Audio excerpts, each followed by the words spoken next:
You need to surround yourself with good mentors to start off with.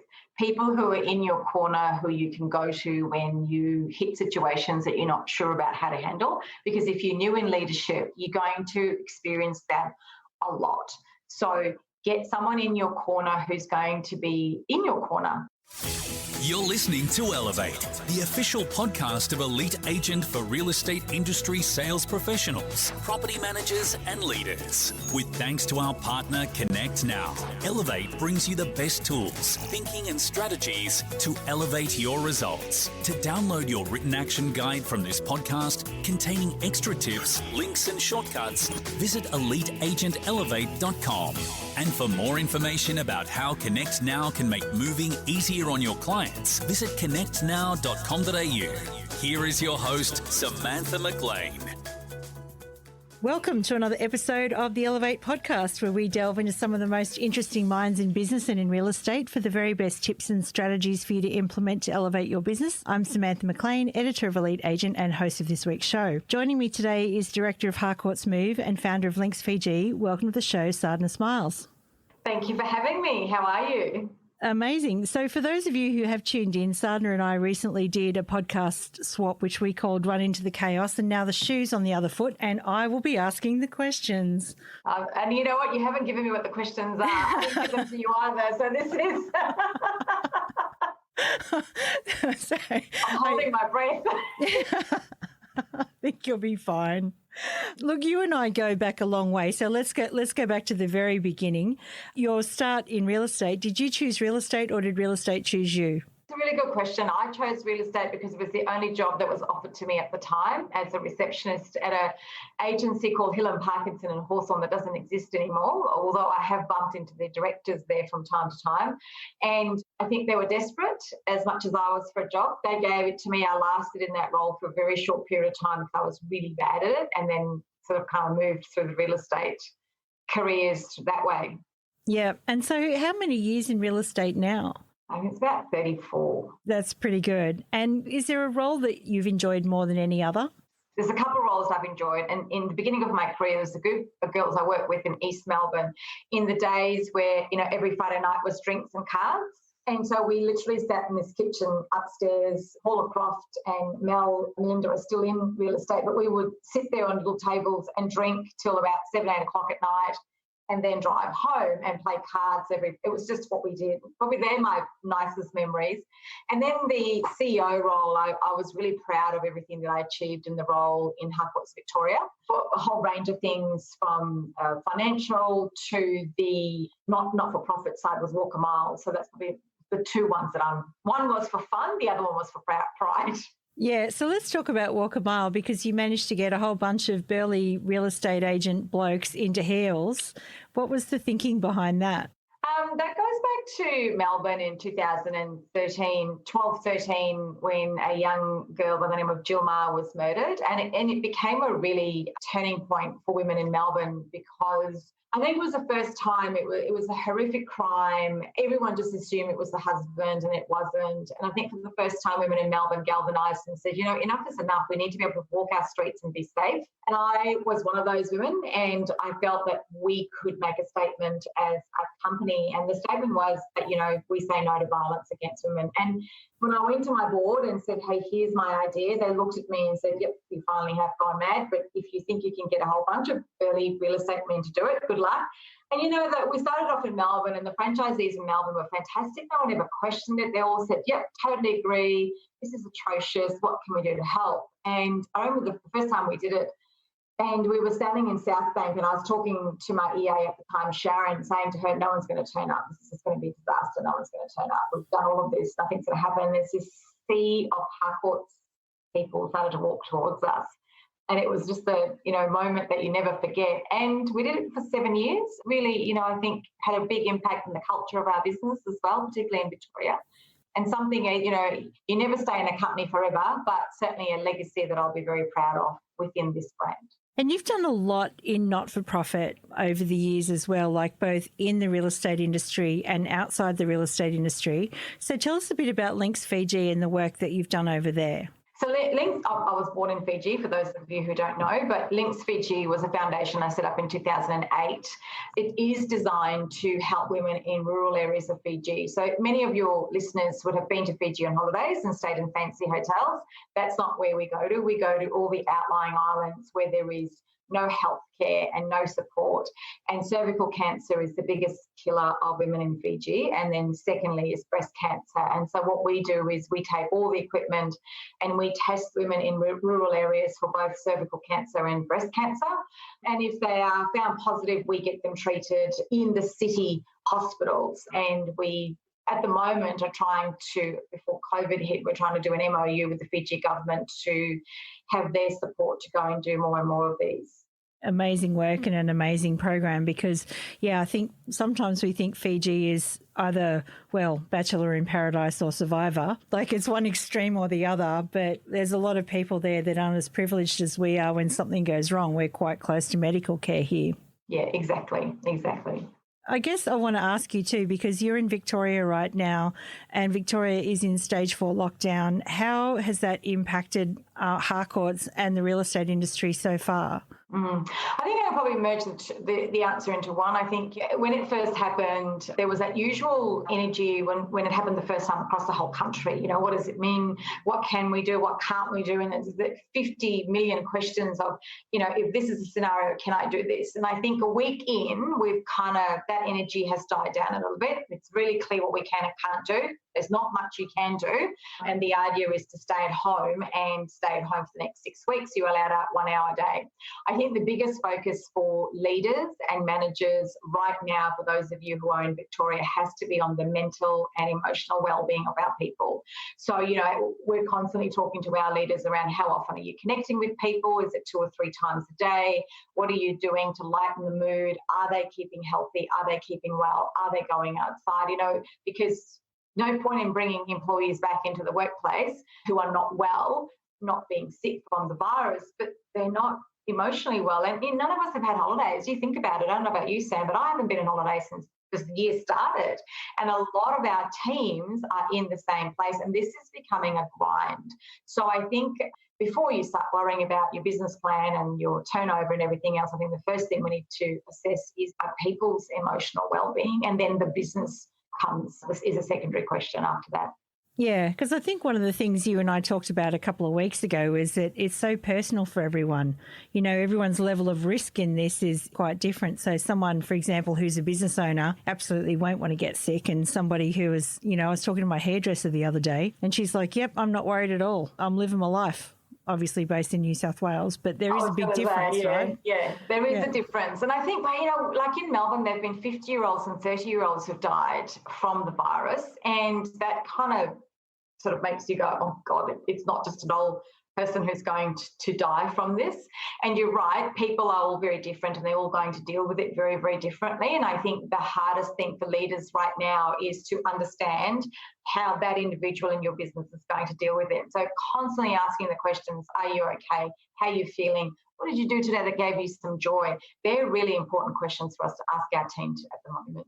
Yeah. And what about, because you're right at the coalface in property management leadership as well, how are things going from the point of view of tenants in Victoria? Are they still doing okay, or is that starting to present a few complications? Like, how is all of that feeling at the moment? At the moment, it's pretty much okay. I think our biggest risk at the moment in terms of tenancies is that a lot of tenants are now looking at their rental rates that they're paying. So they haven't been tied into a lease. We're starting to see an increase of tenants moving into cheaper properties because they were available, or ringing us up and saying, the guy next door rented his house $10 less than what I did. Can you give me a rent reduction? So that energy in the beginning around rent reductions and tenants being on JobKeeper or JobSeeker, I think, that has died down at the moment.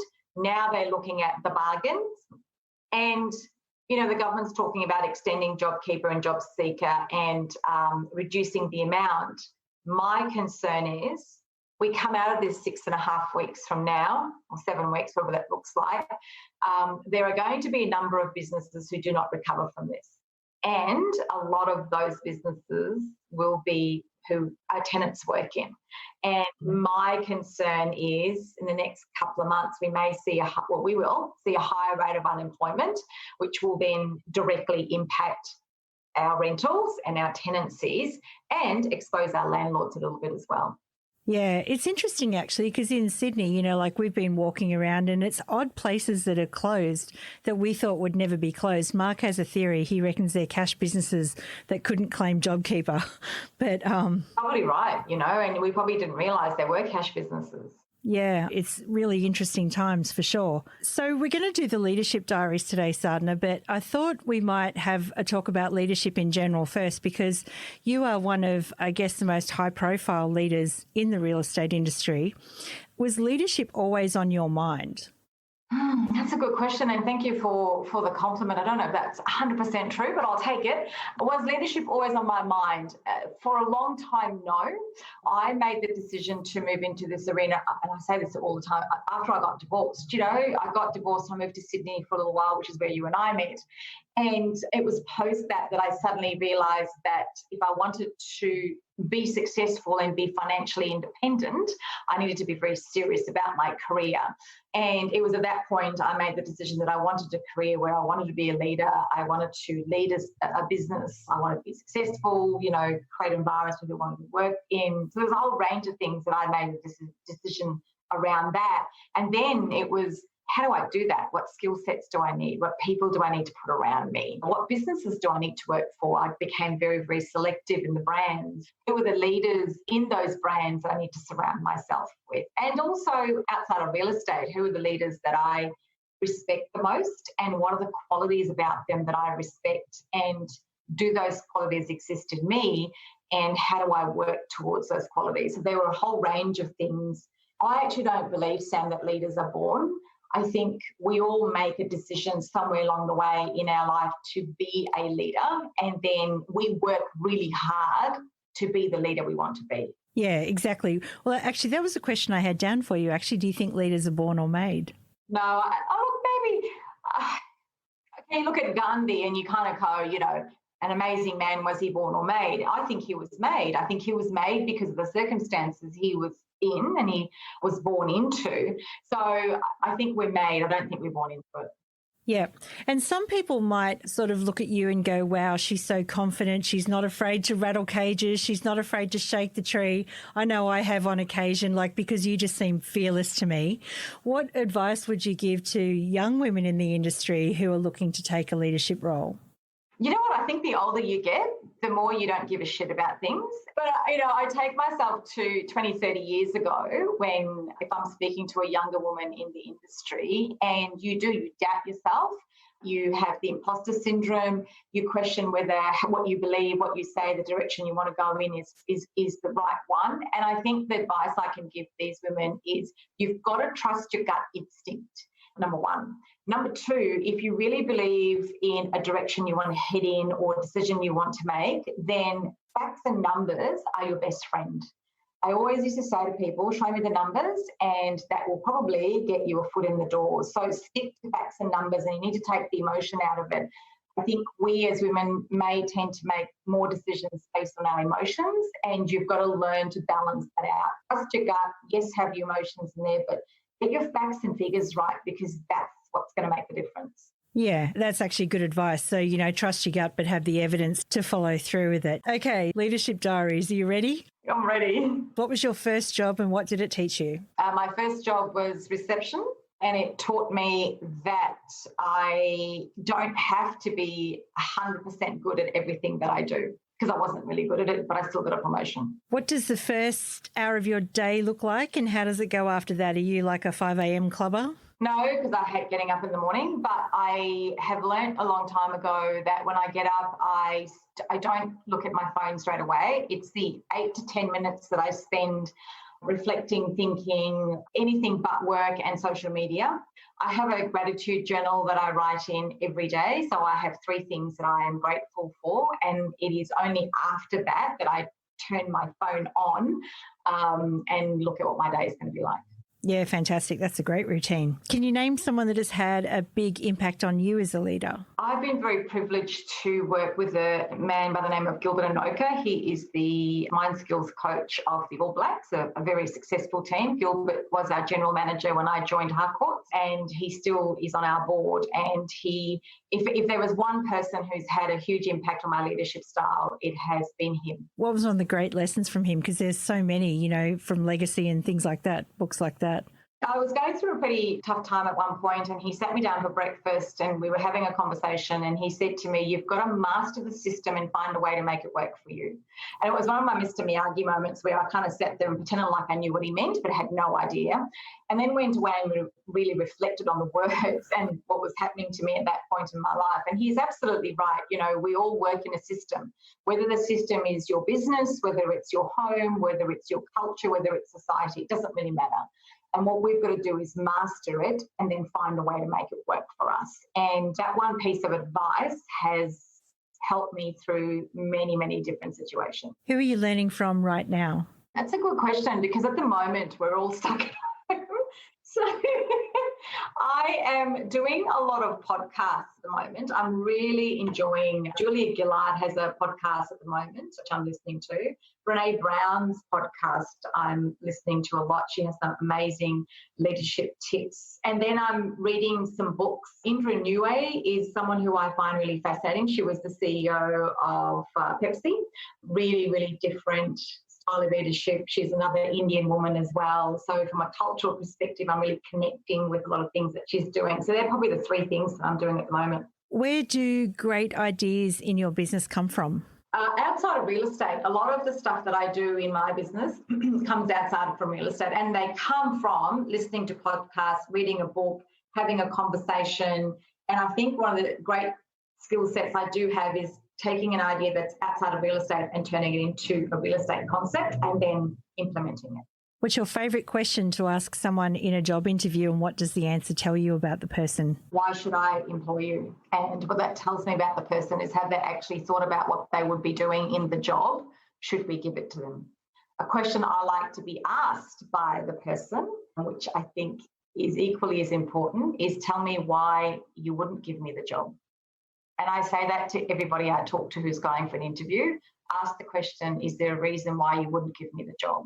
Because it actually, in reverse, makes the interviewer start to think about, why wouldn't I give that person a job? It's the trial close. It's the trial close, correct.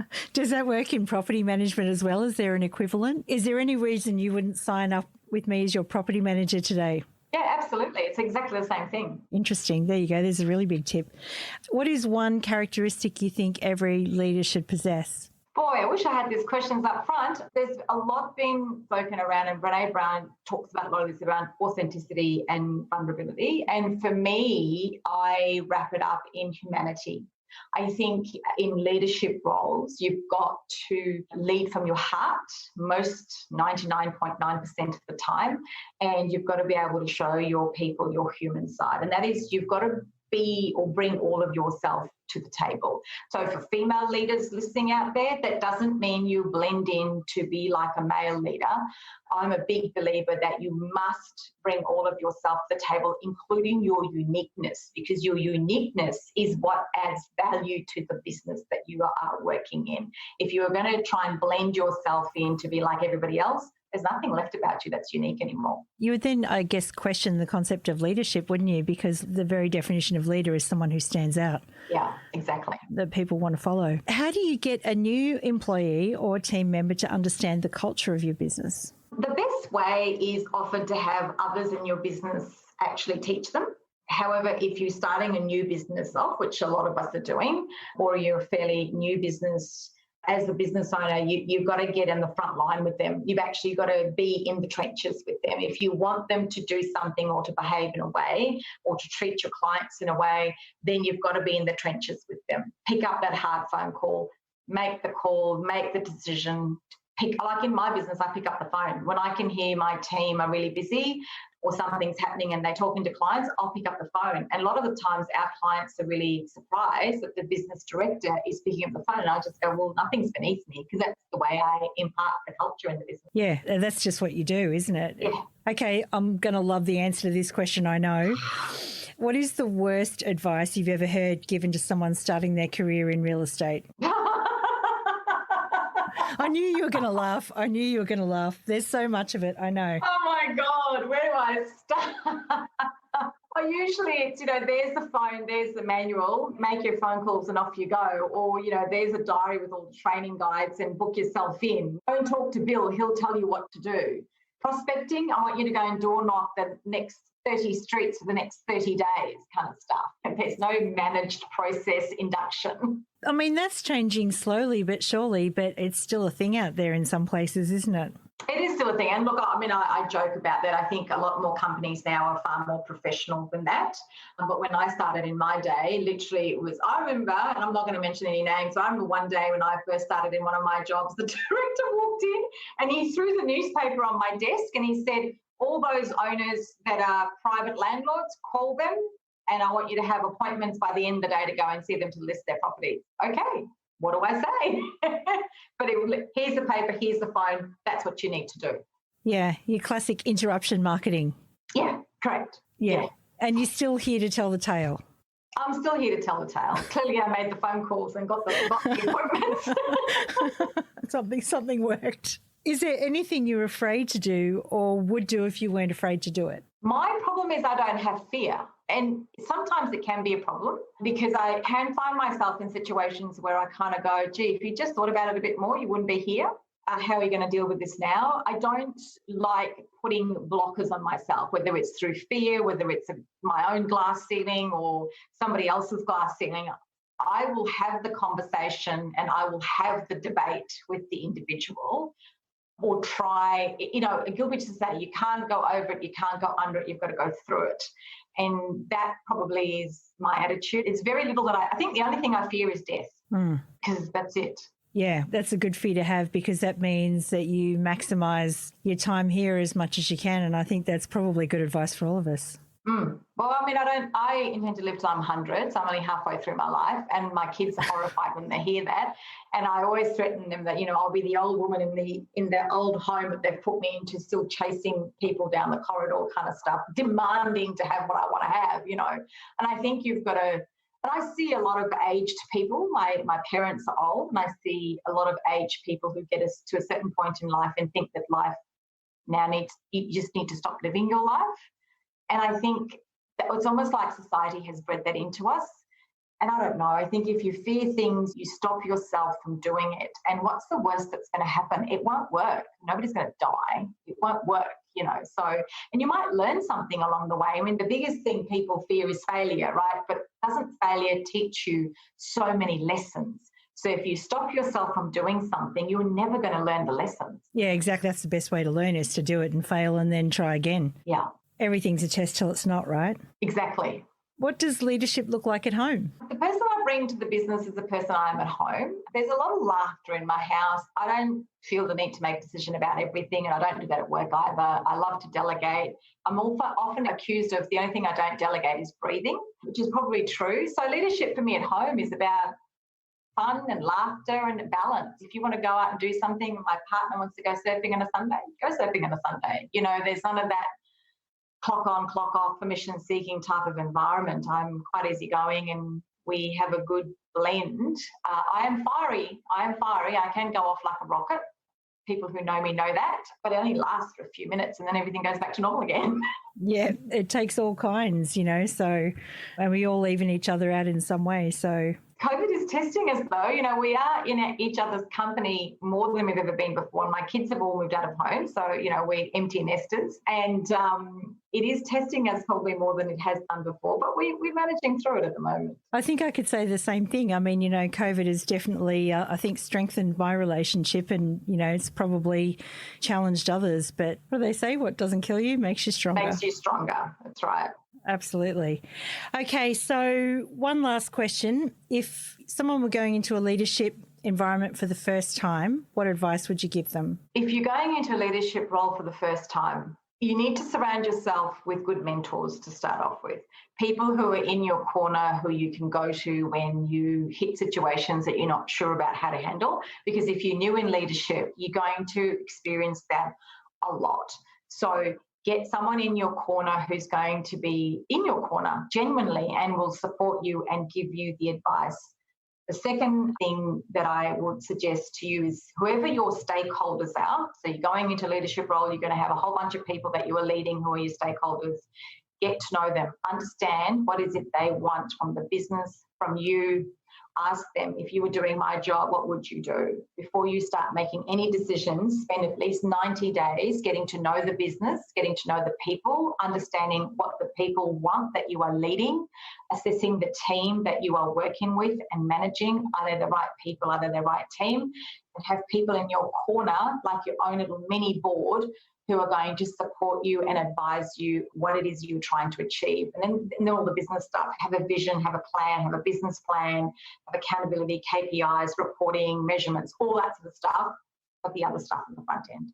Yeah, so don't do things quickly, assess first. Yeah, I think a lot of people think they've got to go into a role in a business and start hitting KPIs, achieving numbers, accomplishing things, ticking off boxes. That's probably the worst thing you can do. There's a great book, I think it's called The First 90 Days, and it is about what do you do when you get into a job or a leadership role. And it is for 90 days, you sit there and you learn and you understand. In return, when you employ someone too, ask them what they think about your business when they first start within the first 4 to 6 weeks, because they see your business through very new eyes and they will probably give you some really good ideas on what you're not doing or could do better.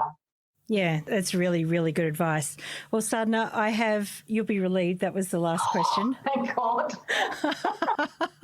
And you did really well, and it's been amazing to be able to turn the tables on you. For those of you, Sadhana's podcast is called Without Edges. Check that out. Actually, there is one last question. It's a question I ask everybody. If there was one thing that you'd like people to remember from some of the advice that you've shared with us today, what would it be? Probably the leadership one is to bring the humanity, all of yourself, so the vulnerability and the authenticity to the table, and lead with your heart and kindness. I think that gets you much further in life or as a leader than anything else does. Yeah, absolutely. Good advice. It's been amazing talking to you. Thank you so much. Thank you for having me. That was a fun experience. Thank you.